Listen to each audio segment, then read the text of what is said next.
નમસ્કાર, હું ચિરાગ TV9 ન્યૂઝમાં આપનું સ્વાગત છે। સમાચારમાં સૌથી પહેલા વાત કરીશું લોકસભા ઇલેક્શનની। જોઈશું કોની સત્તા, મહાસંગ્રામ 2024।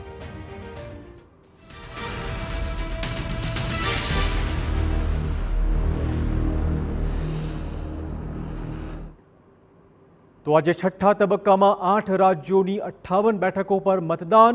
3 વાગ્યા સુધીમાં સરેરાશ 49.20% મતદાન થયું હોવાના આંકડા સામે આવ્યા છે। પશ્ચિમ બંગાળમાં સૌથી વધુ મતદાન નોંધાયું છે। પશ્ચિમ બંગાળમાં સૌથી વધુ 70.19% મતદાન થયું છે।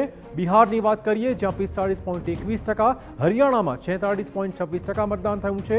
જમ્મુ કાશ્મીરની વાત કરીએ જ્યાં સૌથી ઓછું 44.41% અને ઝારખંડમાં 54.34% મતદાન નોંધાયું છે।